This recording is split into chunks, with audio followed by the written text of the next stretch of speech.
Hello, I'm Prince Thunderflare Brony Analysis Extraordinaire, and I'm going to put a hold on talking about more of the chapter books this week because just last week, this came out. The second annual, the comics had their second anniversary. Big deal. And this is about the Power Ponies. You can tell that, from the cover. It's no multiverse nonsense going on here.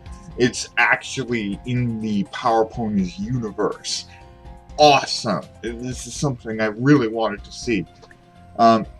First things first, before I get to actually talking about it, this disproves some headcanons people have, particularly the Masked Matterhorn being a Pegasus. She's not.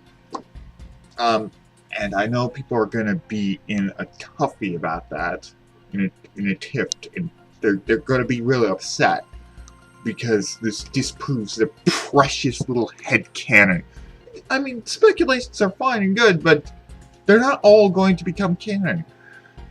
Just live with it. It's cool. It's cool. Okay? Okay, now I can talk about how amazing this comic book is. It's really good.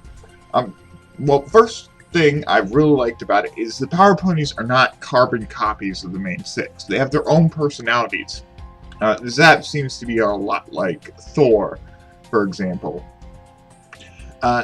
There's also an interesting fact. They're not really friends. They're a team, but they're not really close. And there's frequent arguments, particularly between the Masked Matterhorn and Mistress Melville. These names are tongue twisters. There's an argument between those two as to who should be the leader, and I really like that. I really like the dynamics of the team. They do a really good job with that. And as you can probably guess from the cover, what's going to happen this time is the Maniac is going to team up with several other villains. And each one of those villains is fairly unique. They have their own unique gimmicks and powers. They don't feel like carbon copies of existing villains, though you can see hints of inspiration from other villains. One of them does have some inspiration from Scarecrow. He uses a toxin that causes people to be sad all the time, which is similar to the fear toxin. Each villain is fairly unique. Each villain has their own powers and their own personality. Each one is very interesting. I am quite impressed they managed to make a story with what's essentially 13 characters and make each one so well-rounded. Now, obviously, there are characters that get very few lines, but that's to be expected.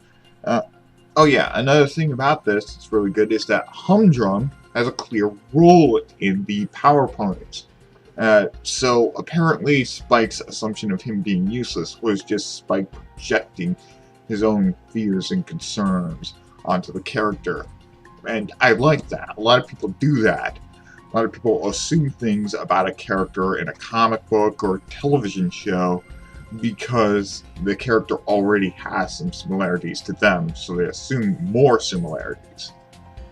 And that's really great. I really like this. It's a really good comic. It also does poke fun at some of the tropes that are used. Like when the villains team up, they can't decide on what the name will be. They keep trying different things. It's very funny to see them discuss what would make a good name for their team. Really liking it, and of course, as more of the Maniac. I love the Maniac. She's awesome. Yeah. It's really good. I really like this story. If you liked the Power Ponies episode, if you like superhero comics, you'll like this. You really should buy it. I mean, even if you don't care much for the comics, if you don't think you need to read the comics, which you probably don't, you should at least give this a try. It's pretty good. And it's a standalone story that's, well, technically not canon in the Filmverse anyway, so why worry about it?